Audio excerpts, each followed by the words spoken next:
Hi again then guys, and so we've got another GranTurismo 6 top speed tune for you today, and this time it's for the Honda Takata Dome NSX JGTC car. So you want your racing soft tyres as usual. For suspension we've got the ride height on 60, front and rear. Springs we've rounded off to 1425 and 1925. Dampers and anti-roll to 4. Camber on 2.5, neutral toe as always. For the gearbox we've got an auto setting of 242, then for the individual gears we've got first on 3.6, then second, third, fourth and fifth all the way to the left, with sixth on 0.750 and a final drive of 4. For the diff we've got the lowest initial torque to reduce wheel spin off the line, high acceleration and low braking sensitivity. You want your high RPM turbo of course, and your downforce set as low as possible. Traction control is obviously turned off as always. And so this is one of the more powerful JGTC models, and if I remember correctly the most powerful of the NSX GT500 cars. Unfortunately though it's not a premium model, which seems a bit strange, but there you go.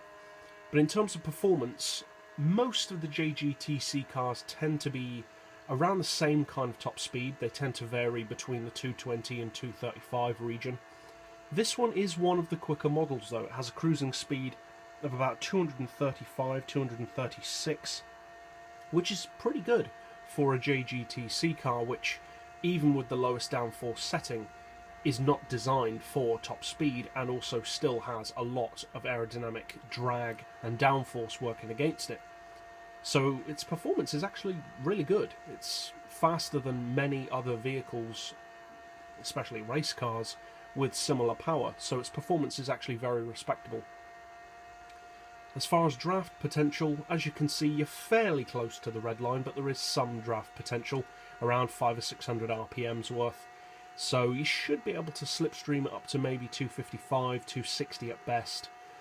So if you do plan on using it for drafting higher than that, obviously you'll want to extend your final drive down from 4 to say 3.6 or 3.5, or even lower depending on how much draft you need the car to do.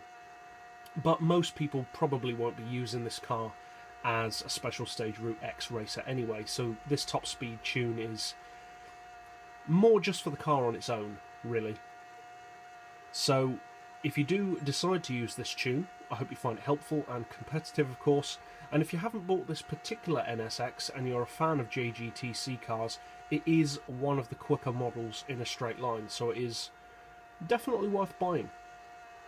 It's also unique among the NSX GT500 models in that it has this particular headlight arrangement and the particular style of bodywork that none of the others have, so it's unique in that regard as well. So as I said, if you do choose to use this tune, I hope you find it helpful and competitive, and if you did, feel free to subscribe. I put out new top speed tunes every day, and as always, thanks for watching.